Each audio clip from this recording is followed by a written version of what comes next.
University to welcome the dignitaries. Over to you, ma'am. Thank you so much, Padma. Respected Dr. Manoj Kumar Sinha, sir, respected Dr. Prashant Kadu, sir, and all my dear colleagues and participants, on behalf of Postgraduate Teaching Department of Law, RTM, Nagpur University, I welcome you all for this 2 weeks, 2 credit pre-PhD coursework on technology and law, contemporary trends in India. The main objective behind having this particular pre-PhD coursework is that as per the RCMNU guidelines, we need to conduct one departmental specific pre-PhD coursework, and that's why we have selected this topic, because this is the contemporary requirement and technological interference is there in each and every perspective of our life, and that's why this topic has been chosen. The syllabus and other modalities of this particular coursework has been done under the guidance of Dr. Prashant Kadu, Dean Interdisciplinary Studies, RTM, Nagpur University, and we are extremely thankful to Dr. Manoj Kumar Sinha, sir, for graciously accepting our invitation, for being the keynote speaker for this inaugural session of this 2 credit pre-PhD coursework workshop. So thank you so much, and over to you, Padma. Thank you. Thank you, madam. Now I would like to request Dr. Prashant Kadu, sir, to formally introduce the pre-PhD course. Over to you, sir.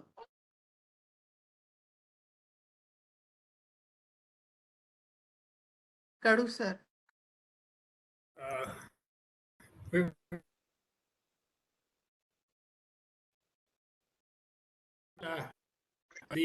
Am I audible? Sir, you am are I audible. Dr. Yes, yes. Yes, sir. Yes, sir. Very team expert.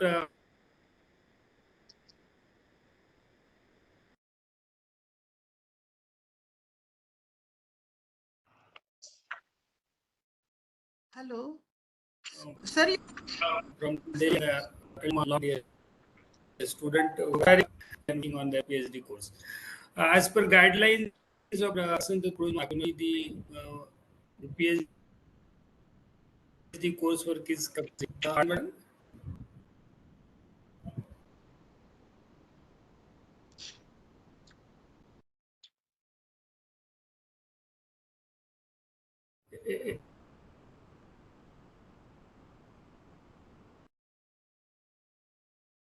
Kadu, sir, we are not able to hear you.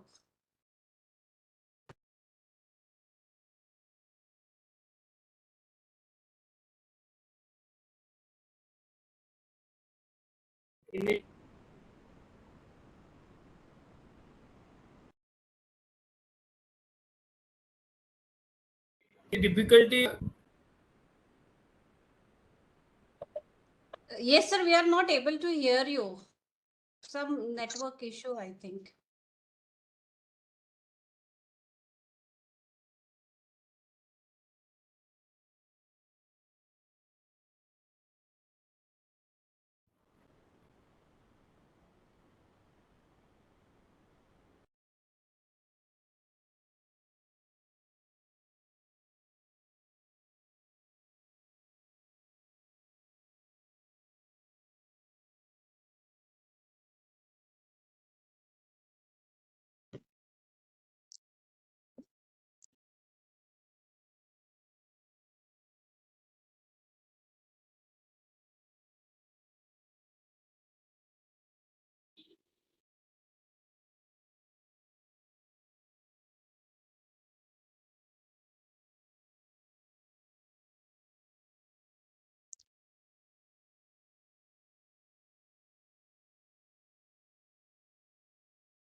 participants, now we will begin with our first session.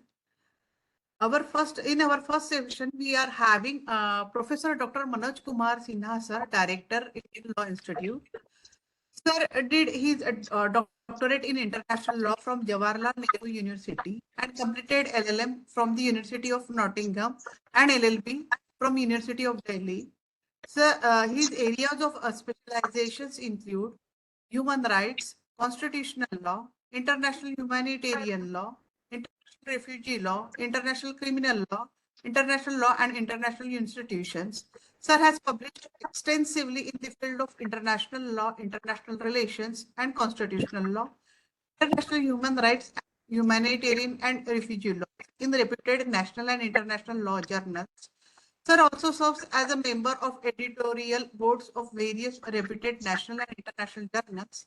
In addition to this, his responsibilities as the director and professor at Indian Law Institute, he regularly delivers lectures at various educational and training institutes throughout India and abroad, UCC Academic Staff College, training program of the ICRC, training program of Ministry of External Affairs and Ministry of Environment and Forest. Welcome you, sir. Over to you, sir.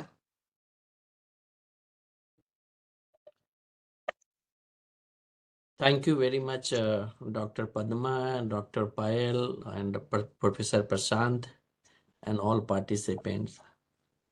So it was a very pleasant surprise for me when I got an invitation out of blue, and then to come and deliver the lecture. So as usual, I said yes, I will come, and then and since it was online, it was not very difficult for me. I said fine. And just day before yesterday, we have finalized the topic and other things. The topic which, as you said, Dr. Padma, that impact of technology and social transformation in India. Before we start on the, how, so it's a very wide topic, and there are a lot of things can be covered under this technology and social transformation in India. But as a law teacher, as a law student, we see that how it's going to fulfill the technology, how technology can facilitate the goal which has been set under the preamble of the Indian Constitution and Part 4 of the Indian Constitution. And that becomes very important. Education, health, work, wages, all these aspects, environment, those are the important things which we have to see. The importance of technology has been also duly recognized under the National Education Policy. Just I have 1 hour for the class, or? Yes, sir. 1 hour. Okay, so that's I just wanted, because sometimes you go on and you don't finish your task also. So the so importance of the technology has been duly recognized under the National Education Policy 2020, and that is the but since as you all are aware that legal education and medical education, only one paragraph is devoted on the legal education in general. It has nothing focused, but you how constitutional principles and latest development, competitive, these are the ideas has been shared, but rest of the things have been left. Who is going to regulate whether the system which exists? But technology are huge, and integration, that is the part of the particularly from the page 56 to 57 of the National Education Policy, starting with 23.1 paragraph to 23.9 paragraph.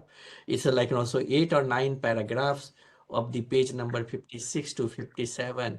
So all teachers because when you go and teach, you have to take into how the government has taken, and also the another initiative taken by the Ministry of Education in particularly the technology based education. That aspects also I'll see. And then it very first paragraph in 23.1, it's such case digital technology will be very helpful in transforming and transforming the society, empowering the society, and also very important for knowledge economy. That's a recognition has been done. And then such case, and this tool is very important in the 23.1. It says it's very important, and in the technology will play an important role in the improvement of education processes and outcomes. Thus, the relationship between technology and education at all levels are very important. So, the very first paragraph, 23.1, which is the part of technology use and integration, recognizes the importance of new technology or importance of technology in general in the education. And our object is to look out how this technology will help in the social transformation in India, how this technology will be useful in the fulfilling the constitutional goals, constitutional objectives, and also the directive principles of the state policy. Those things we'll see. And we have also witnessed today what I am discussing, but we had, though it's in a different phase, in a very difficult phase, but we had used the technology, and since then we started using technology in a regular mode. So we never thought on the 2020, beginning of 2020, day will come where the programs will be conducted in front of the computer, where teachers, students, everybody will participate, and it's become regular. So it started with the COVID time, and it has become a regular tool for the dissemination of education, organizing seminar and conferences, and participation of the scholars from within the country and outside the country. So this has been realized. So it's going to stay. It's become a permanent part of the permanent integral part of the higher education, even the school education in the country, and we all are here to take the benefit. So this technology is like, it's a permanent, it's going to stay, and we have to see how it can be transformed, how it can be helpful in implementation of sustainable development goal, how it can be used in accessing health facilities, how it can be used in the education sector, how it can be used for the environment impact assessment. Like if I say the technology has a very important role in number of areas, as cursively I have there. We also see the technology, it's like, it involves, now we have major challenge, if I say in the challenge part, artificial intelligence, machine learning, blockchains, smart boards, lot of things have come in number of ways, and every day we see some kind of a new development. Let me just take you a little bit on the important aspect before I come to the, again in this part, the Article 19 of the Indian Constitution. So Article 19 of the Indian, particularly Article 19A of the Indian Constitution, all are aware that, like, it's everyone have like a freedom of speech and expression. That is the part of the Article 19A of the Constitution. Article 19A of the Indian Constitution. And most interesting thing, like, when we talk about the Article 19 under the Constitution, which talks about freedom of speech and expression, the same Article 19.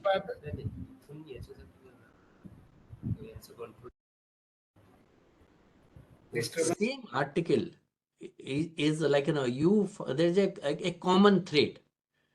What we have under the Article 19A, so the technology or information technology is a very important tool for the freedom of speech and expression. So education, so this tool is going to bring us more closer, and also permits us or allow us to express our opinion more freely.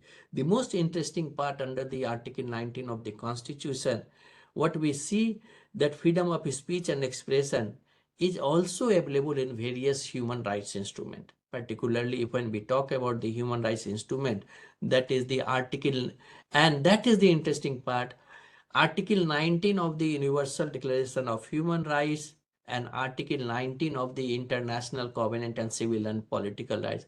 It's just a coincidence that Article 19, what we have in the Constitution, freedom of speech and expression, similar provision more or less available under the Article 19 of the Universal Declaration of Human Rights. Same way, Article 19 is also available under the international covenant and civil and political rights. So Article 19, domestically, globally, available on the same place it has been. So just in a, it's a, and if we look into the article, wording are more or less similar what we have in the Constitution, but it little bit elaborates more on that particular aspect.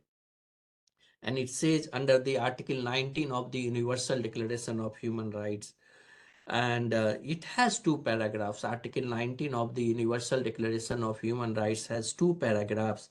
That is the first, it says Article 19A of the Universal Declaration of Human Rights, which says that everyone shall have the right to hold opinion without interference. So there's like, you can have but like there should not be any external influence or interference. So everyone shall have the right to hold opinions without interference.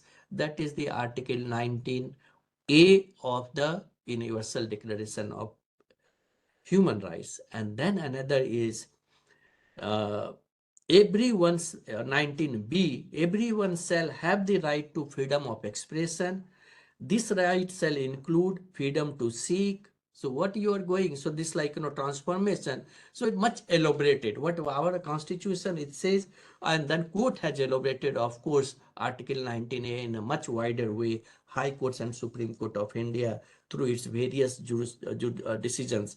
But similarly, like, what it means, the freedom of expression, what it means, that has been elaborated little bit in a more systematic manner under Article 19 paragraph 19 paragraph B, which says everyone shall have the right to freedom of expression. This right shall include freedom to seek, receive.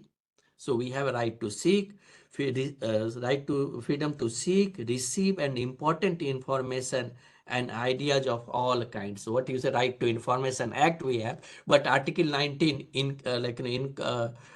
encompasses, or it incorporates in it we have a right to seek information, receive information, regardless of frontiers, other only in it goes on much deeper.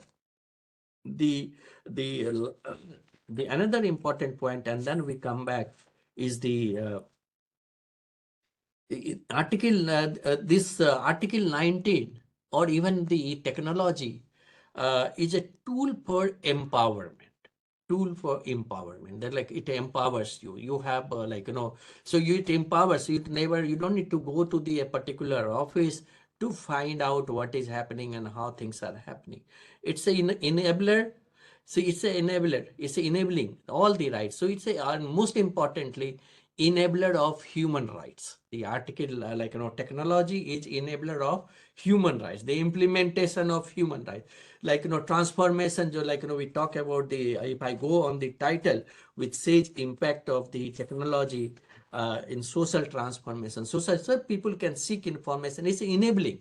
It empowers us. It's like, technology is the tool which empowers us and also facilitate everything much quicker, less human intervention, and it's between you and then whatever information you seek. So enabler rights, or enabler of all human rights, technology as a tool, we can say. So and another important point which I just because though it's not related, but say worldwide there is a recognition. We have talked about everything, the technology. So technology, the worldwide, it's a recognized. Internet access is a right to human right. Internet access is right to human right.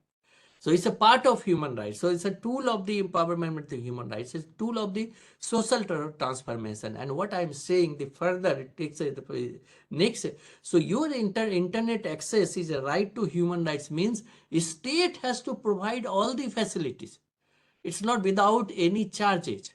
And this what the statement which I have made, the internet access is a right to human rights. It's a globally recognized, and this has been said by the special rapporteur on the promotion and protection of the right to freedom of opinion. And so UN has, United Nations has recognized freedom of opinion and experience. So internet is very important tool, and I'm not quite sure how many states has done, but the war-torn state like in Rwanda is the first country in the world which has uh, made affordable and accessible, like it's a free access to the internet. So the government of Rwanda, what the president, like let me just read it out. So the president of the Rwanda worked very hard, and he says, for what? For the most important thing which we have when we talk about the challenges which technology poses, the challenges. If I say, social transformation, but there are a lot of issues are there. When we talk about dependency, code, and number of issues are there. Those points also we'll discuss, and then I'll come quickly to the last part where how it can be a tool for the social transformation. So the Rwanda is the first country where ensure that it should be affordable and accessible to each citizen. So like a state has to provide. We have also, but we are paying. It's not freely, but may some building you get free access. But we all have pay. Access is there, but in nominal. So everyone has to pay some certain kind of investment is required. First, like if you have Android phone, if you have something, you have to have internet access, like prepaid, postpaid, whatever your status. But some monetary still internet access as a right to human right has not been achieved. It's not available to all. So sometimes a poor, everyone has a, like if some domestic worker comes to your home or some person, or even in an auto, like you will call him, he says, I have not charged my mobile, so I don't have that, like so even a small amount becomes a big issue for a poor person charging. They have a mobile, they have a number, but when it comes to the regular recharging, even in a 200, 300, it becomes a big issue for a poor person.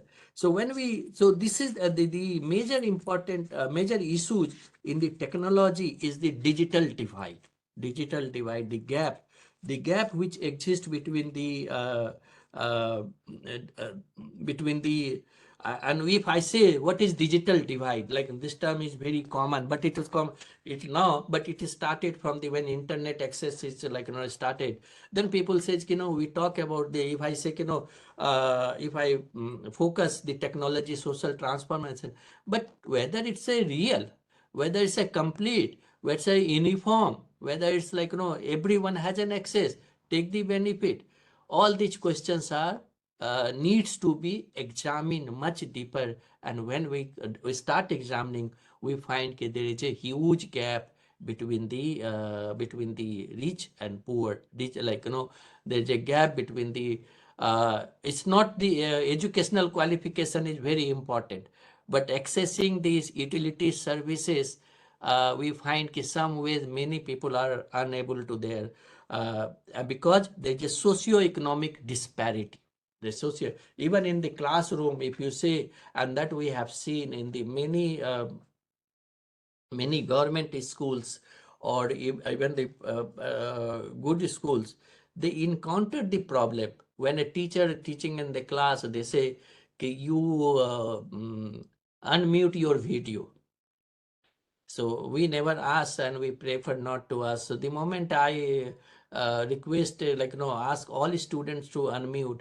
So some students have a very good house, everything to show, but some students have only one room where their parents, family members all are living. So that's finding very difficult, and they have only one mobile.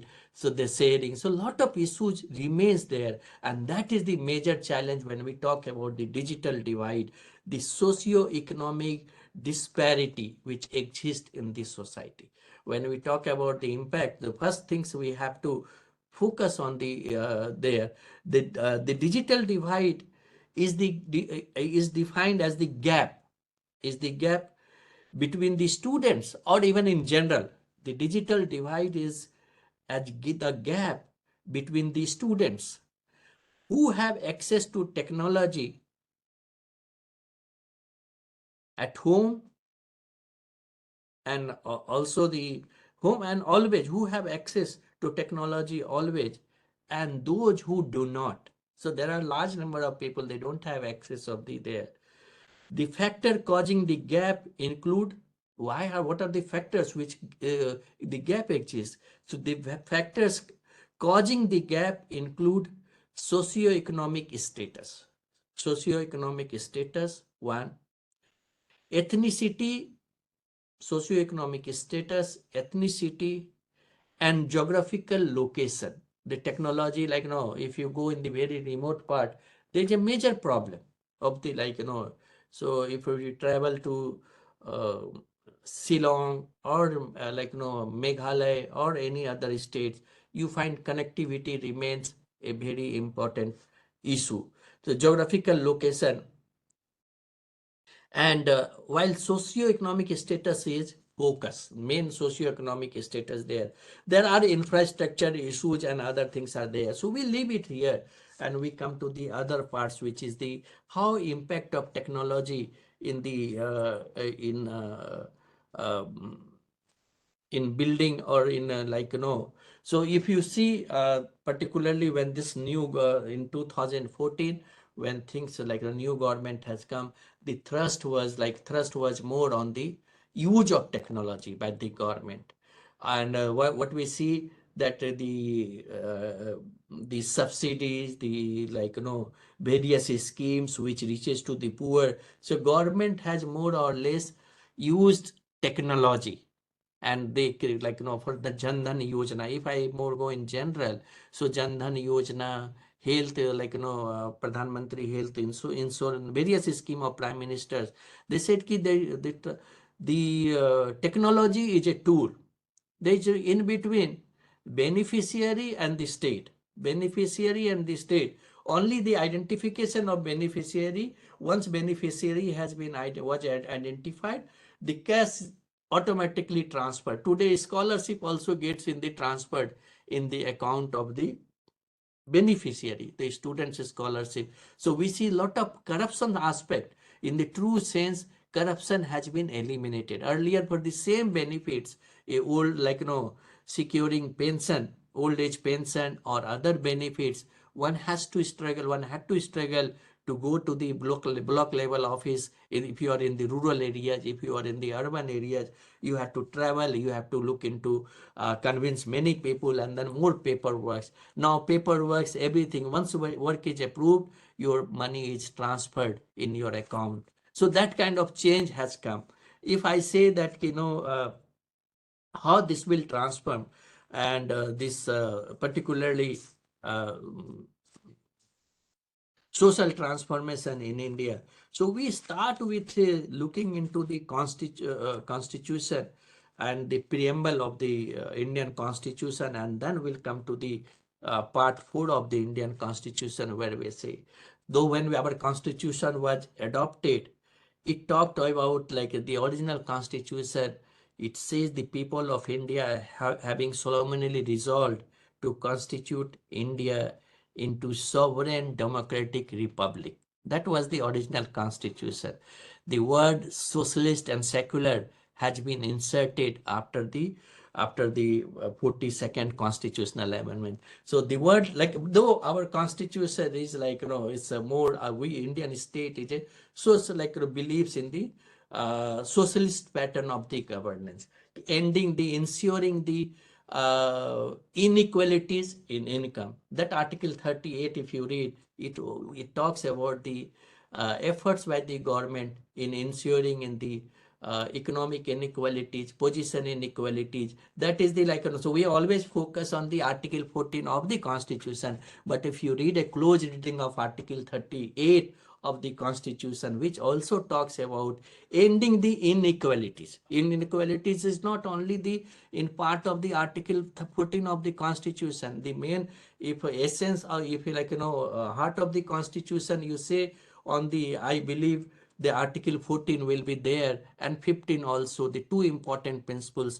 and the equality and non-discrimination. The most important, equality and non-discrimination principles are the important pillars of the human rights, social transformation if it has to take. And then if you look into the, as I said, article,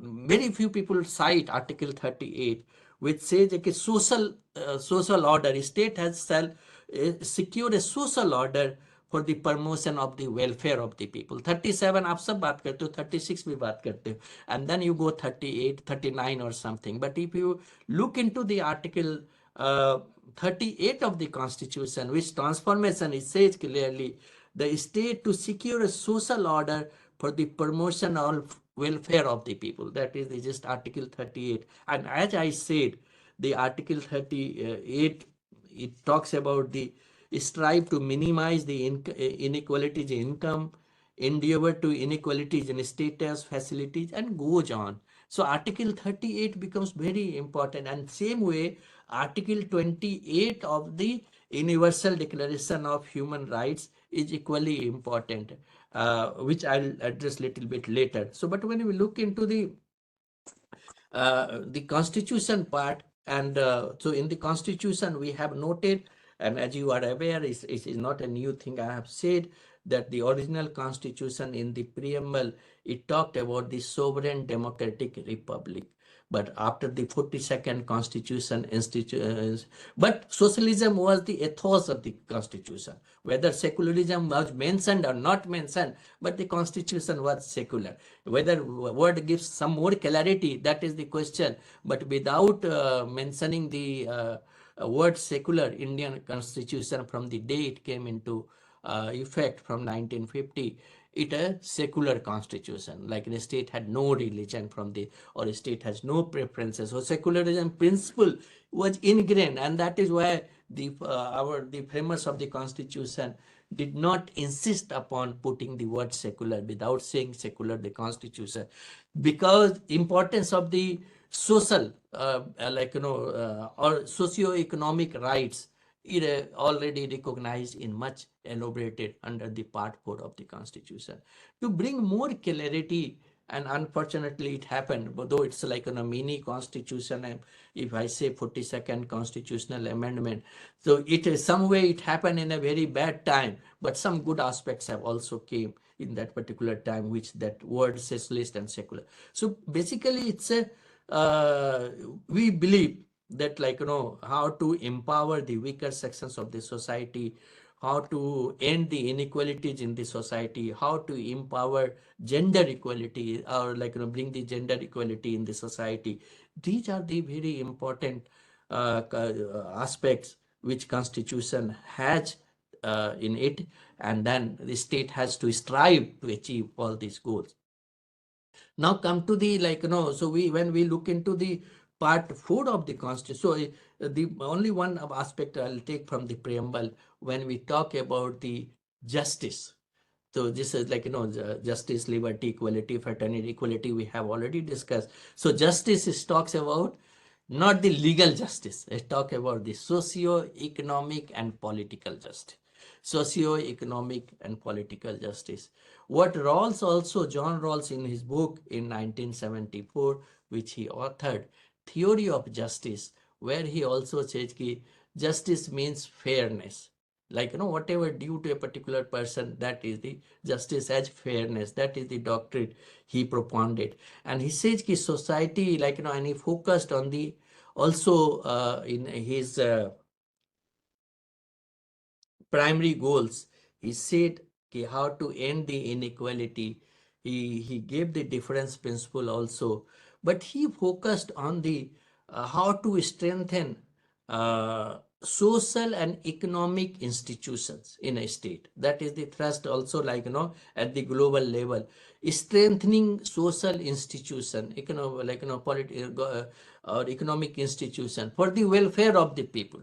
If these institutions are strengthened, these institutions means the institution which plays WHO, FAO at the global level, what we see. So similarly, the government has also various departments. So these institutions, if we start functioning, that will empower the people, that will transform the society, that will take care of the needs of the society if they are. And there, if they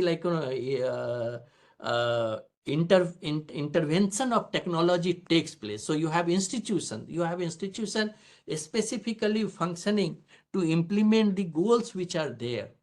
And to understand it more with more clarity, if we move little bit beyond from the constitution for a time being, then we go and see that how this issue, strengthening of social institution, economic institution, took shape at the global level,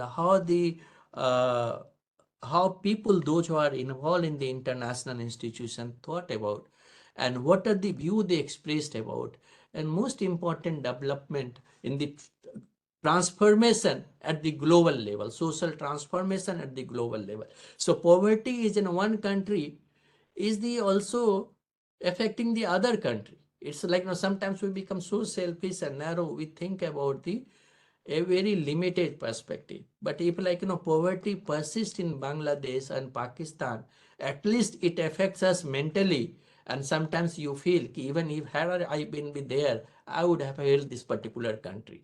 So you want to decent states or decent and hierarchical, what Rawls says, has a responsibility to help the burdened states. Burdened states like the states which are collapsing, they have no economy. So he also talked about helping decent state to provide assistance to the burdened states, more on the socio-economic rights when it comes to there. So taking note of that, and we are just, as I said, so you all are aware, the end of the 20th century and beginning of the new centuries focused on a very important aspect. The important aspect, how to eradicate extreme poverty from the earth planet.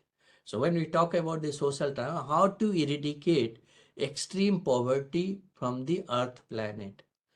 They said that extreme poverty is the major challenge for effective implementation of human rights. Whatever you talk about the human rights, but if poverty exists in a territory or in a sovereign nation, it's a major threat for the human rights.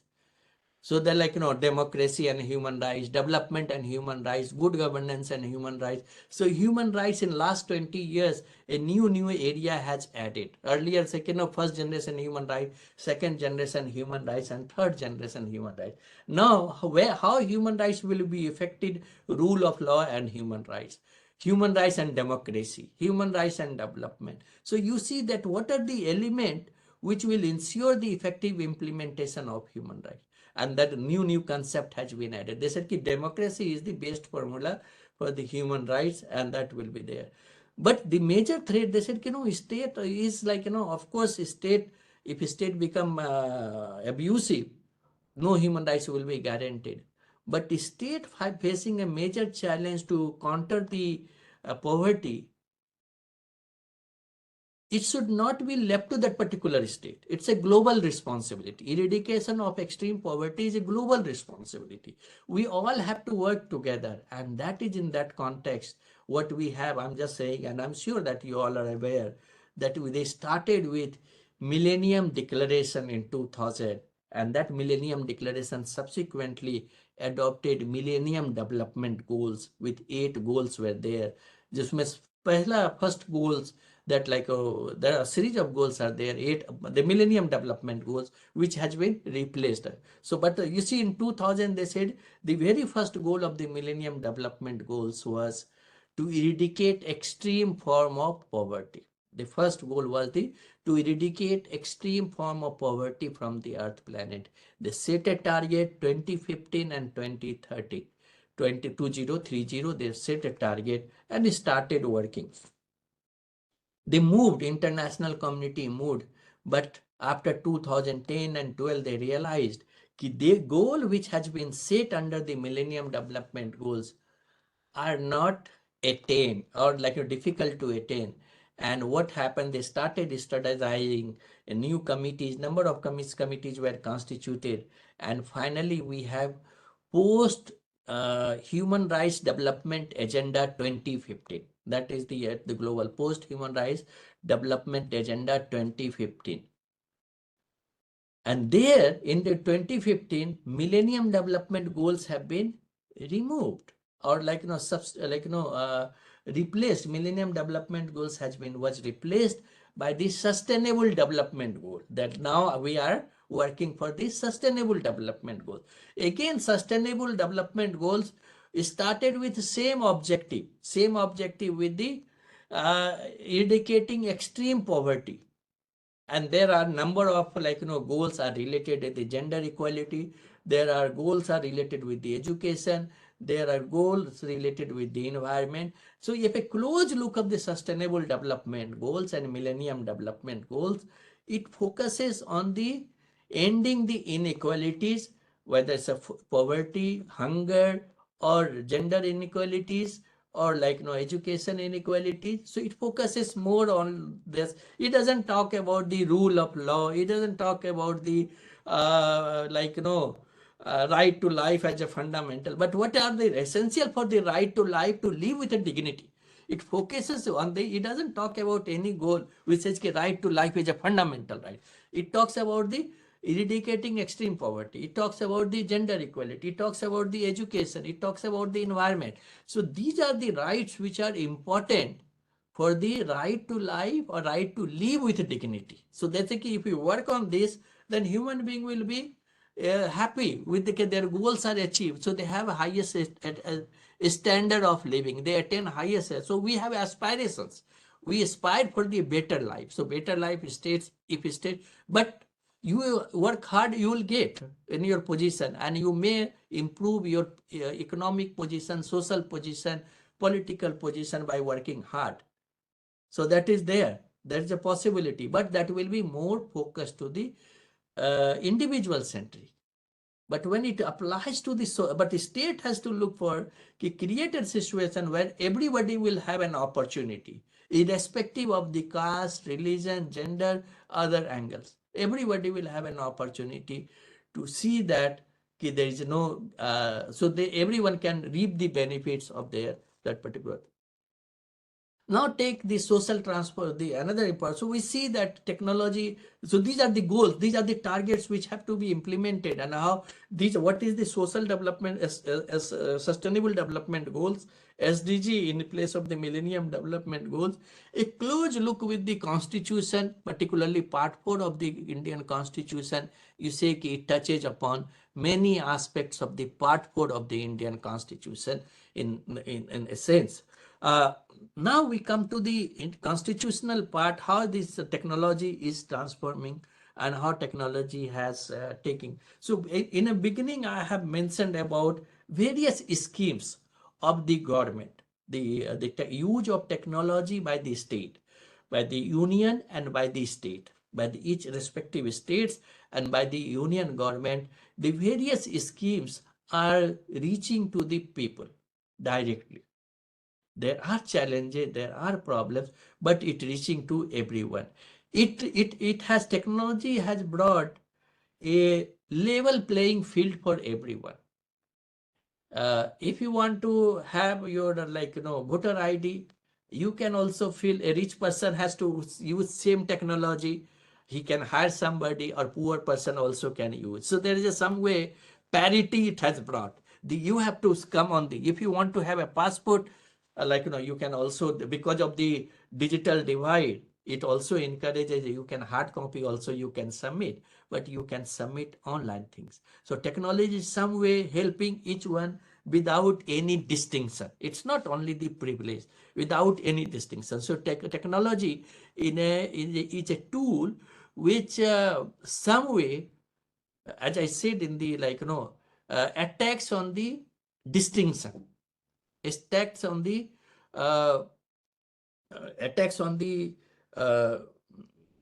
anti-discrimination. It doesn't discriminate. It makes so only affordability and accessibility is an issue. It remains. Availability, it's available for everyone. If you have affordability and that is the major issue that state has to create some kind of a public places or give how much it can be freely available. The affordability, economic aspect remains a concern, but it's not a huge concern. But economic aspect, because even if a poor person, if he seeks help from any student, neighbor, they are ready to share that particular benefit. But we have to reach the transforming everyone should get on that, but the benefits of technology. So take the first part, the transforming the social transforming the poor, the schemes related to the poor persons are directly reaching through the technology. The role of the third party has been minimized. Even the role of the states have been minimized by the technology, where in almost all parts of the country. The second part in the education, so like we go by one. The second, I think, let's say like in a limited time, environment. If I say social transformation, so when we talk about the environment and development, we see that the development is very important. We focus on the development, we talk about the development part. And in the process, what we do, we realize the environment, most of us generally, if we are not activists, we feel that development is inevitable, unstoppable. It cannot be stopped. Development is become necessary. Development is become important. It cannot be stopped. So we give importance, but same time we ignore the environment aspects. So like, and then subsequently litigation, it comes to the court, and court says the precautionary principle, it talks the polluter pay principles, it talks about public trust doctrine. So court has to work very hard and say, environment is very fundamental, it's a right to life. And then we realize, oh, right to life. But still the struggle, juggling between the environment and development, a continuous process where court also dilute, court also realize what it is important on the environment.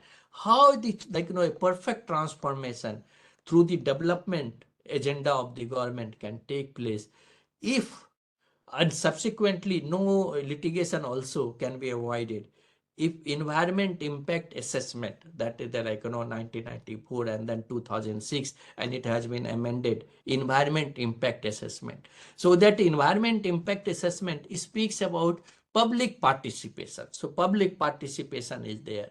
So a project detail, a draft of the project, what are the areas it's going, that party has to upload there on the website for the environment. So participation of all of us can be increased. That is already there because of this particular thing we see. So we see the environment area where people, those who are going to be affected, whether they are aware or not aware, we all can participate. A project which is taking place in Odisha, if it's uploaded, it can be seen and analyzed by the person sitting in Nagpur also, how this project is going to affect tribal people in indigenous people in the Odisha. So the involvement of the everyone takes place if technology is because of technology. Otherwise, you would have not known what happened. And the another, so I said environment impact assessment, which has a scope for a project, has to be put on the website, and then that public can be participate in there. The Supreme Court of India for many years in the Sarla Mudgal case and many other cases, even on the cases related with the marriages where between the Hindu male and Muslim woman, the cases are there where court had some way expressed its opinion that the uniform civil code has to become social aspect. They said uniformity is important and social aspect is there. So you see that now the government seeks the participation of everyone. Law Commission has put on the website that how there's whether this is acceptable or not acceptable, that is the subject of debate. But it's open for the participation. The transformation is taking place through the technology. Otherwise, you would have traveled all the way if technology would have not been there. You just imagine 1980. You just imagine 1990. These things were not there. For getting a small paper we did our research in the 90s, we know that getting an important UN document, I had to go to the UN Information Center to seek. And they have all the hard copies. Even the United Nations that particular time was not equipped to give you online facilities. but end of the 1990 or mid of 1990, you did not see that, like, a change. You are what you are part of the news system. You have seen but those who have seen without mobile, without, like, develop 1991 agenda, they have seen that how society has transformed, how technology. So I am in a position to better assess and say that how things are taking shape when it comes to the transformation in the new India, particularly through the technology. So technology has not only, even in the health sector, when we talk about the how accessibility. So you don't need to travel all the way from the Maharashtra or Bihar or Jharkhand to admit yourself in a AIMS hospital in Delhi. So accessibility part, what I'm saying, accessibility, availability, and affordability, three important part. The technology in a transforming. So what it's making, it's like, whatever is accessibility, it has been affordability. It's not very time, like, economically it's a hard, very expensive. And so accessibility, availability, availability is there. So state has to make sure that so the three important, accessibility, availability, and affordability, are like, these three are the very much integral part of the technological revolution. So it facilitates all the rights. Of course, there are challenges, as I said, there are challenges exist in the implementation. The challenges exist in the implementation of the rights which are mentioned under the constitution. It's not completely, I said, that's so, but it has, of course, helped in reducing or demolish the wall, demolish the barrier which existed between the state and the individual, because it has opened for everyone accessibility part. It has, technology has also brought some way the element of parity, element of the equality, by making it more affordable to each one in there. So if continuation of the technology, the years to come, like quote this, our Honorable Chief Justice off and on, he keeps on forcing and suggesting that importance of technology. He says, you have to use technology. I can't say, I'm aged person, I don't find myself. So let the young people will. So I have a difficulty. They said, we have to learn. Our Prime Minister is very fond of technology. Despite his old age, he still believes in the technology is an important tool. So technology is being used by all the organs of the state to fulfilling the rights which are mentioned under the part 3 of the constitution and part 4 of the constitution. What I mean, even for the article 19, it's very important. Article 19, freedom of seek information, receive information. 19, other, whatever article you take, all aspects you get from the technology. So technology has hugely impacted in the transformation. But before I come to the end part, it has also posed a challenge where the role of the state becomes very important. States, like, they say like, some way access to the internet, access to the technology is important. The state has to play important role to make access free as far as possible for other things, but at least for the persons below poverty line. Mere access will not be adequate. So what is the infrastructure is equally important. What infrastructure I mean, that proper electricity, proper place to where person can work. So these are challenges where they are.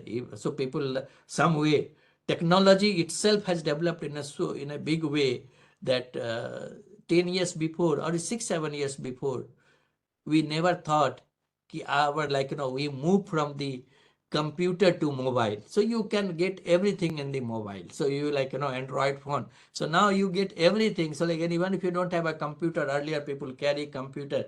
Now they have mobile, they can access everything. Somehow Android has brought much closer. So this has simplified. You don't need to have 60,000 or 50,000 to buy a computer. Even Android phone can have access. So this is but this change has been brought by the innovator, persons who have innovated, persons who have thought how to reach to the common people. And we see because of this revolution, it has gone to everyone. More like India has the second highest in the world about the using the internet facilities. So the challenges which need, so as I said in the beginning, in the education sector, the society, there's like, now universities, online universities. So there's no gap. So a student can say today, and that is important when we look into ICT initiatives of Ministry of Education. If I just brief and then I close here. When we look into the Ministry of Education, what they have done, they have created SWAYAM portal. The first, like, that is the more on the content part, massive open online course, MOOC course, that is the SWAYAM. They said, you can credit 40% courses. You can encourage your student to go online.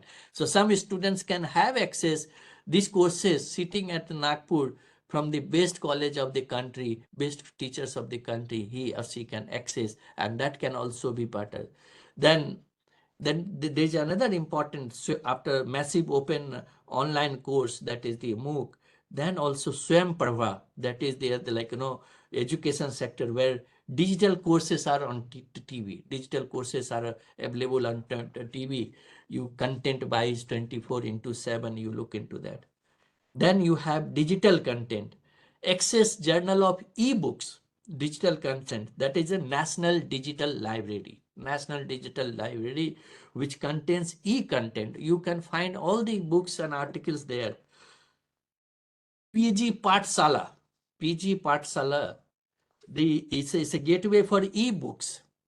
PG Pathshala is the gateway for e-books up to PG level. So you can get all the books, whatever is there.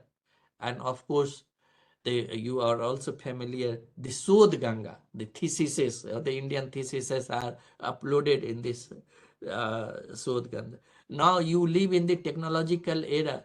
So impact factor become very important. How many times you have referred, how much you are popular on the online. These are the like, a transformation in the education field. You may publish an article, and I suggest all the young teachers here that you use you don't need to publish in unknown journal. So that may help you in getting something. You your visibility becomes very important. Online visibility. How many people have searched you? How many people have referred? And that is the reason the journals which have very strong mechanism like Scopus. What Scopus, Web of Science, what they does? They do that your visibility they increase manifold. Your visibility they take. It's not their article they publish content, but immediately they have infrastructure in a place that you are known everywhere. But if you publish in my journal also, your visibility will, in Journal of the Indian Law Institute, your visibility will not be very high. So visibility is become very, and that is there. So what is case? The Ministry of Education also said, track your progress. Track your progress. How you say this? They said track your progress, and then they have started Vidwan. They say Vidwan site where it's an expert database and national resources. Vidwan, VITWN. There. Then they have also you write something to Sudh Subidhi, that is the plagiarism detection mechanism also is there, and finally academic bank credit. So we see that technology is transforming not only the implementation of economic, social and cultural rights, also it's a hugely transforming education. Education sector has been hugely transformed. When you go in the class and you encounter the young students in the class, they always come with an idea that class will give me something which I am unable to find on the net. Because the moment you say something which they say, I have, immediately they look into the net. They said, your teaching has to be synchronized with the technology. You have to, because technology is available to everyone, so everybody knows. So you are citing something. How you make your class interesting, taking note of the technological, because that also covers the same material which you are using, but what students might have not located, and that part you have to insert, then your class becomes interesting and helpful for the students, and then students get engaged in the class.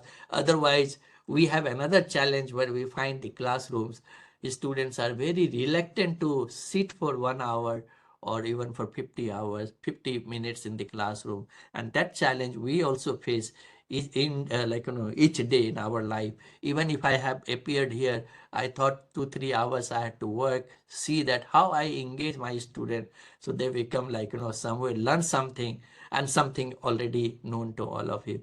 With this, I end here by thanking Dr. Payal and her team for giving me an opportunity to share on a very important topic. Thank you, sir. Thank Over you. to you. Thank you. Sir, with your Thank you so much. a few questions, if you Mhm. permit. Yes, sir. Sir, Dilip Kumar Parida, sir, is asking how to address the various challenges to the technology as an enabler for social transformation in developing countries like India in the absence of basic infrastructure facilities like regular electrical supply and non-availability of net connectivity in rural India. I believe that this also, I shared this aspect. These are the challenges. I said, there are 2-3 aspects. Ek to socio-economic divides existing in the society. And what, Dilip ji has asked, it's more infrastructural related. I said, the connectivity problem is there. 24/7 electricity is not available, and other infrastructure issues. There are a lot of people are not having any money to buy a computer or something. So these are the challenges where role of the state becomes very important, and particularly university and colleges can also think it's a, so if you are teaching and you know that a student has a problem or he's not getting, so I think we have to also jump in. We have to also find a way to help our students in the class, even their family. If there are many a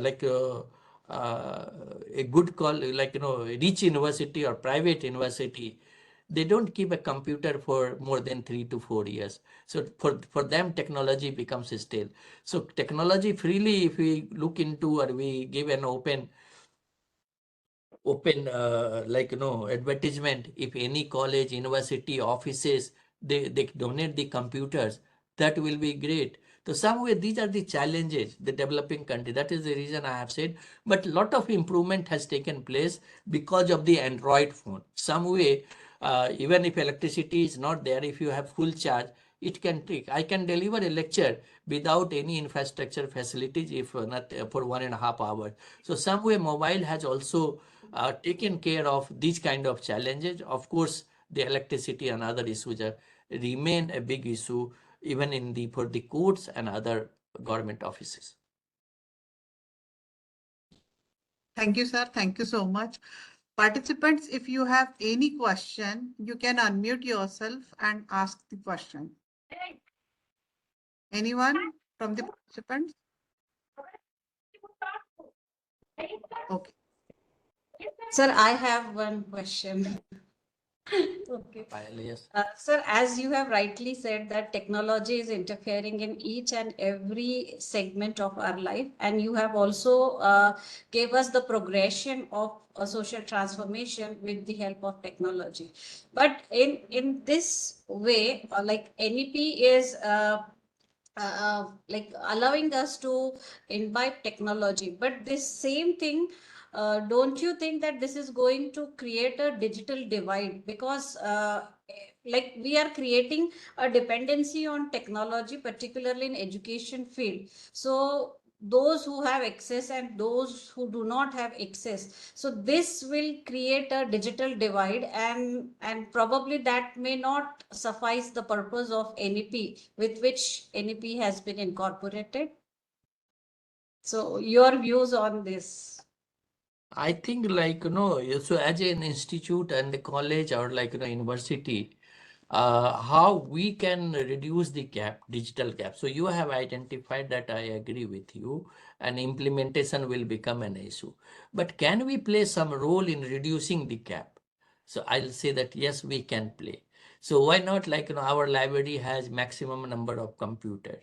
Why not the working of our library, which takes care of the students who don't have any access at home, stay for the longer hours in the library, take the benefits in the sitting in the library. So some way we can also help and strengthen, encourage the students. Suppose for many years back, we accessed in the 93, 94 from the university campus, like a university computer.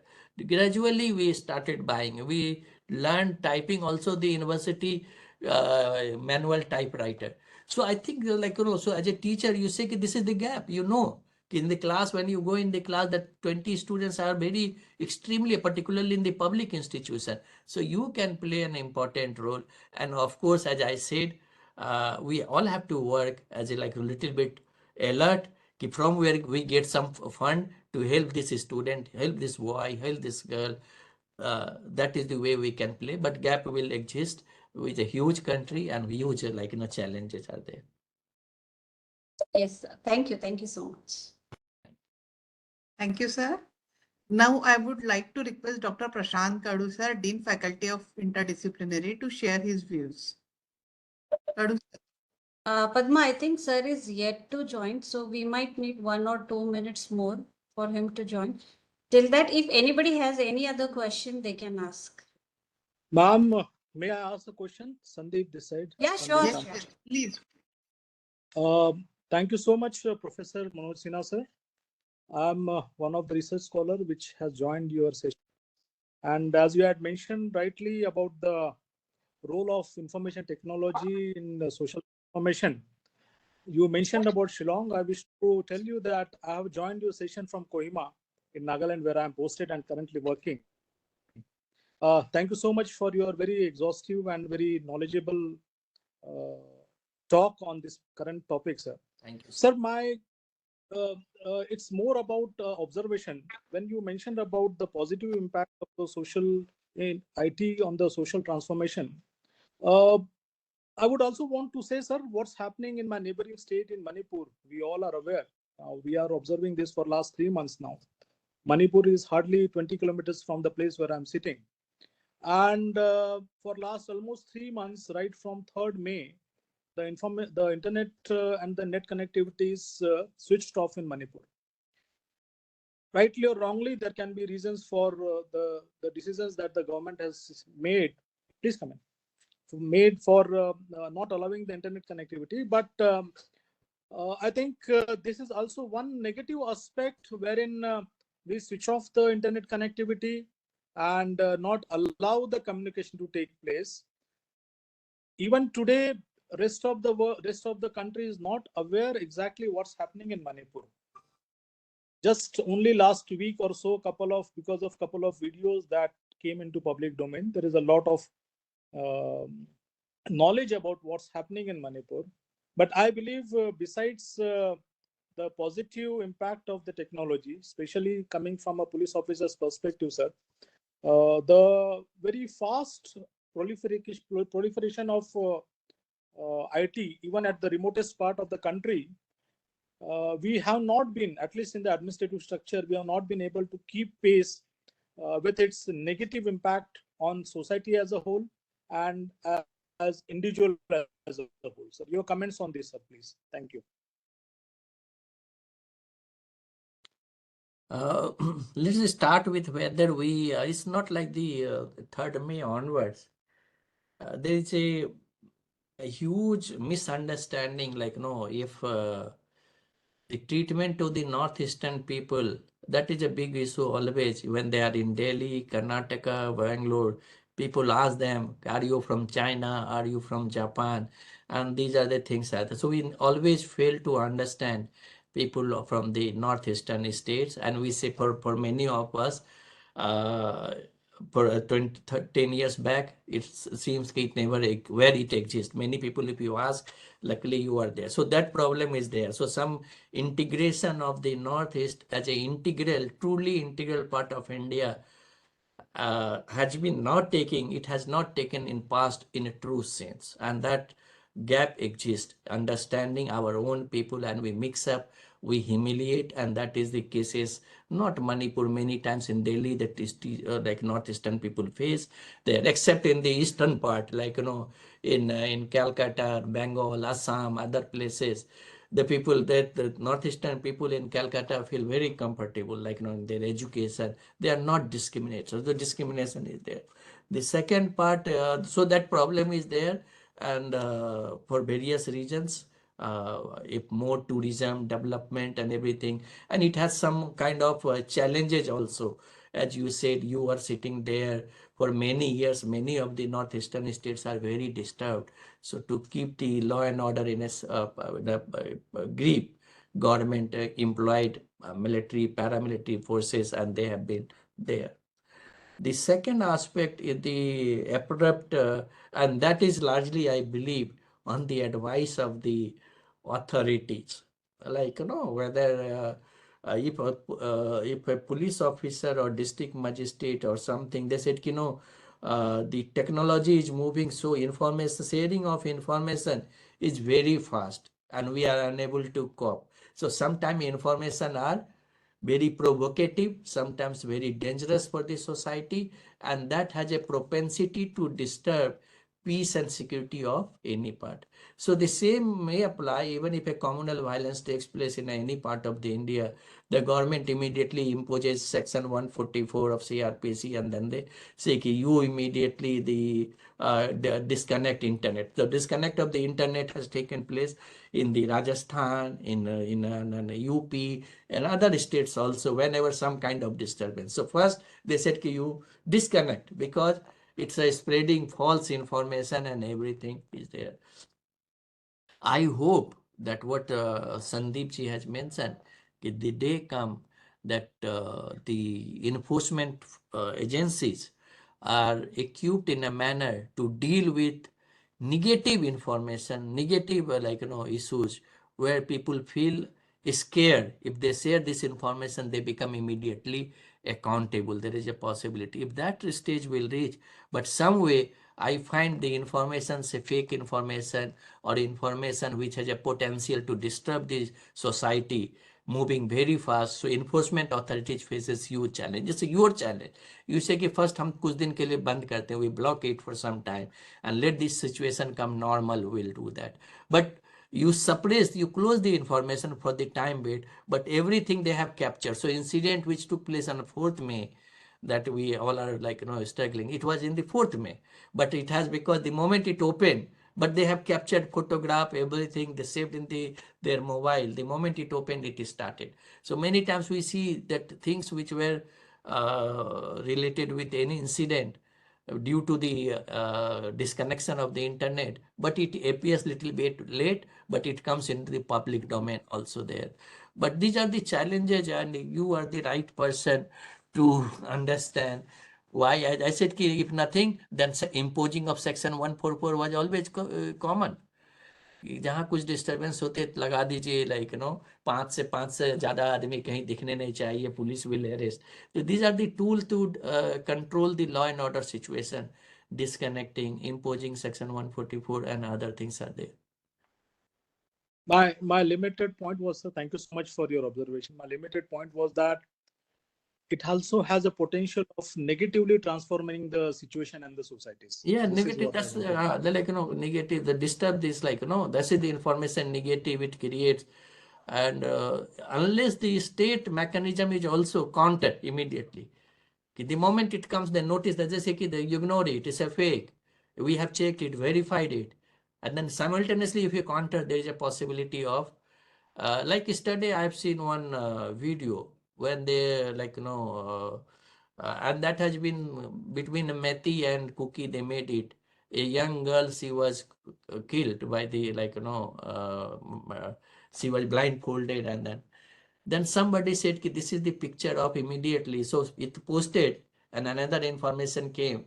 This was 2 years old, and it was Myanmar, not the Manipur.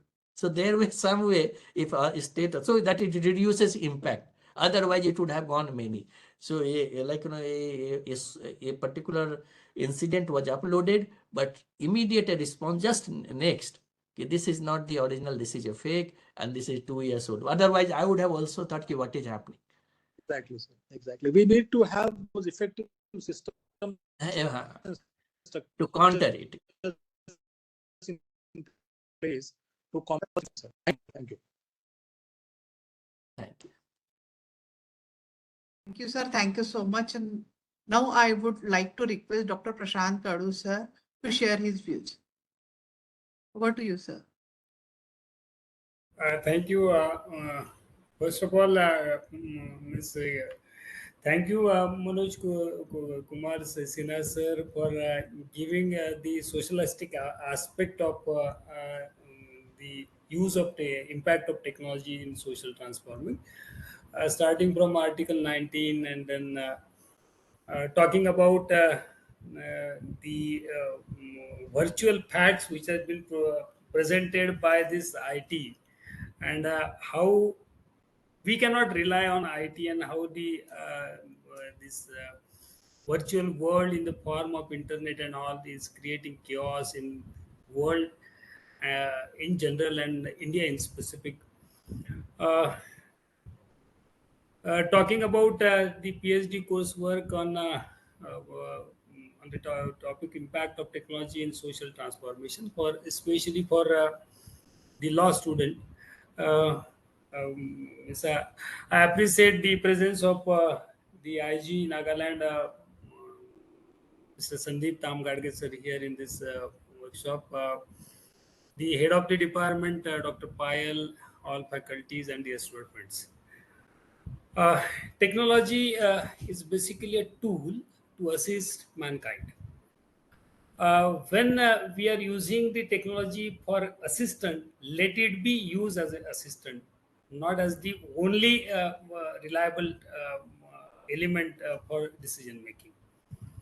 With this introductory word, I'm very happy to see the content of the this whole day workshop, talking about use of technology for crime, commerce, legal research. Definitely, in crime detection and all, the artificial intelligence and or other tools of technology is been used very well.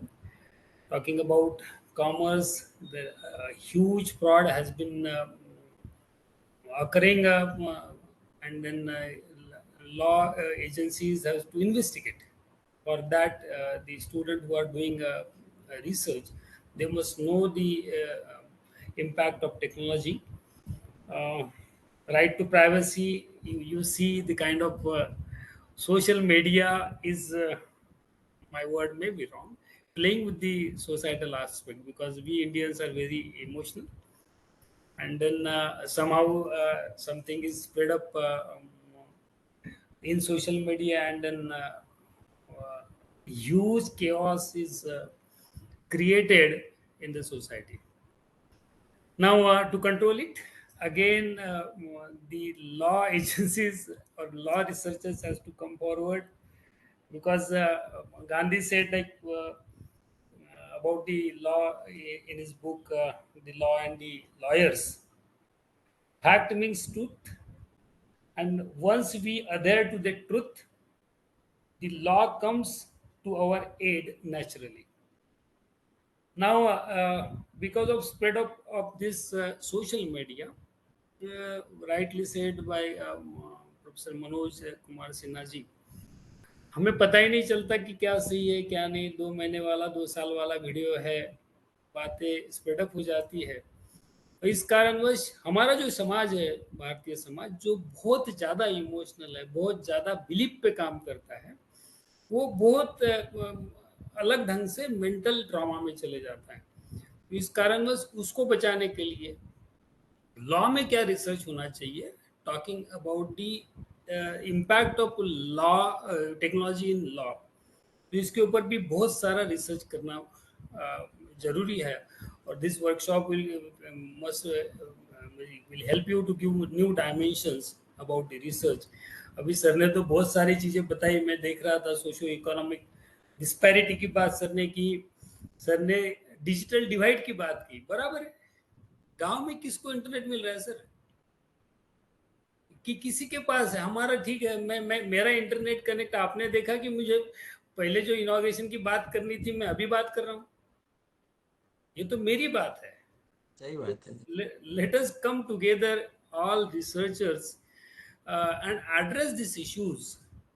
क्योंकि इस disconnect के साथ miss interpretation जो हो रहे हैं वो बहुत बड़े पैमाने पे, जहां हम लिटरेसी रेट की तो बात कर रहे हैं, बहुत सारी लिटरेसी रेट की बात कर रहे हैं 80%, पर हम साथ ही साथ ये भी बात कर रहे हैं कि एजुकेटेड कितने लोग हैं. हम डेमोग्राफिक डिविडेंड की बात तो कर रहे हैं, लेकिन उस डेमोग्राफिक डिविडेंड को किस रास्ते, किस दिशा में ले जाना है, ये दिशा देने का काम डेफिनेटली लॉ वालों का है. मैं एज ए डीन, एक फैकल्टी का डीन हूँ और एक डिसिप्लिन, लॉ डिसिप्लिन मेरे अंडर है. आई am very happy that my colleague, head of the department, still feels the like importance of socialistic aspect of law. That's why though you are surprised Manoj sir to get the invite, but आपको जो हमने invite किया वो बड़ा काम का था. आपको सरप्राइज था, लेकिन हमें बहुत बड़ा काम का ये सब चीज मिला. Then this researchers through this workshop will be getting some exposure about environment, environmental laws, and then technology for assessment of the environment. Because big data, artificial intelligence, fuzzy logics, and all, it is going to give a tool. Like in near future, there will be issues related with environmental protection, and then many things are going to arise. अभी तो बहुत शुरुआत है, climate change, climate action, global warming, बहुत छोटी छोटी शुरुआत है. यूनाइटेड नेशन में तो क्लाइमेट क्लॉक दे दिया है, क्लाइमेट क्लॉक का डेडलाइन भी दे दिया है. 6 साल 11 महीने 5 hours 36 seconds समथिंग, वो यूनाइटेड नेशन का एक क्लाइमेट क्लॉक है. All researchers must see that United nation is promoting that through its climate clock, that 6 साल के बाद इस अर्थ का एवरेज टेम्परेचर 1.5 डिग्री से ऊपर बढ़ जाएगा. तो पूरा का पूरा इकोलॉजी बदल जाएगा. उस वक्त बहुत ज़्यादा बवाल, बहुत ज़्यादा झगड़े के इशू आ जाएंगे. तो उसके हिसाब से ये वर्कशॉप में आपको एनवायरनमेंट एंड टेक्नोलॉजी के बारे में भी बात होगी. लास्टली साइबर क्राइम बड़ा बर्निंग इशू है. The department of law, Manoj Kumar sir, I am very happy to share with you, the department law is working with the Nagpur Cyber Crime Department for helping the Cyber Crime Department for investigation is something. Even my HOD, Dr. Payal, has worked out on localization of sustainable development goals with one Swedish agency. तो हम सब मिलके ये department बहुत अच्छा काम कर रहा है. आप सभी जो रिसर्चर है, उस रिसर्चर को मैं इनवाइट करूंगा कि ये जो सब आपकी पढ़ाई को सोशलाइजेशन, लोकलाइजेशन और समाज की उन्नति के प्रति कैसा काम कर सकते हो. Definitely you work on corporate law, I agree. Corporate law is going to give you more perks, but at the same time, looking towards the demography of this country, let us come forward and address the issue like Dr. Manoj Kumar has talked about socio-economic disparity, and devise some mechanism legally to address socialistic issue for sustainable development. I am thankful to Manoj Kumar sir, I am thankful to Sandeep Tamgade sir, all faculties and dear student for listening me. I wish you all the best. जो पहले शुरू होना था technology के हिसाब से मैं lastly बोल रहा हूँ कि I wish all the best for the great knowledge sharing session throughout the day. Thank you everyone. Thank you. Thank you. Thank you so much, sir. Thank you so For much. your valuable time and sir, your best wishes. Thank you very much. Thank you, Prashant ji. Thank you, everyone. So I take your permission to leave now. Sir, Yes, sir. just a moment, a formal vote of thanks, sir. Okay. Thank you Yes, very much, sir. Thank you. Thank you, Manoj Kumar Sinha, sir. On behalf of Postgraduate Teaching Department of Law, Rashtra Sant Tukadoji Maharaj, Nagpur University, I would like to extend my heartfelt gratitude to our esteemed guest, Dr. Manoj Kumar Sinha, sir, to share his expertise and knowledge on impact of technology and social transformation in India. Sir emphasized on Article 38, which talks about ending the inequality, along with Article 14 and 15. Sir also very well explained how technology plays an important role for transforming the society. So thank you very much, sir, for your knowledge and expertise, and thank you, sir, for your valuable time. Thank you, sir. Thank you. Thank you. आप छोड़ दो ना।